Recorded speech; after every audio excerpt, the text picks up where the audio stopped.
कंधमाल जिला रायकिया ब्लॉक परिसर मध्य भिन्नक्षम सामर्थ्य शिविर अनुष्ठित हो जाइछि।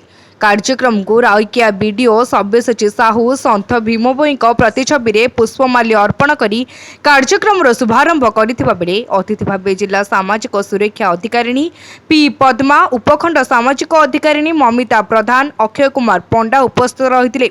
ଏହି ଶିବିରରେ ଚକ୍ଷୁ, ଶ୍ରବଣ ବାଧିତ, ମାନସିକ ବିକଳାଙ୍ଗ, ଅସ୍ଥିଶଲ୍ୟ, ଶିଶୁରୋଗ ବିଭାଗ ସମେତ ମୋଟ 306 ଜଣ ଭିନ୍ନକ୍ଷମ ହିତାଧିକାରୀ ନିଜର ଅକ୍ଷମତା ପ୍ରକାଶ କରି ନାମ ପଞ୍ଜୀକରଣ କରିଥିଲେ।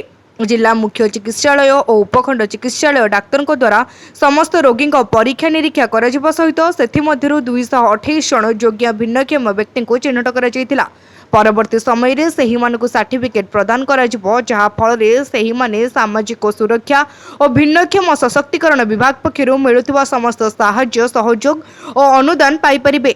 ଏହି ଭିନ୍ନକ୍ଷମ ସାମର୍ଥ୍ୟ ଶିବିରକୁ ବ୍ଲକ ସାମାଜିକ ସୁରକ୍ଷା ଅଧିକାରୀ ରାମକୃଷ୍ଣ ବେହେରା ପରିଚାଳନା କରିଥିବା ବେଳେ ପୂର୍ଣ୍ଣବାସୀ ଦାସ, ପ୍ରଜ୍ଞସ୍ମିତା ପାଢ଼ୀଙ୍କ ସହିତ ପଞ୍ଚାୟତ ସମିତିର ସମସ୍ତ କର୍ମଚାରୀ ସହଯୋଗ କରିଥିଲେ।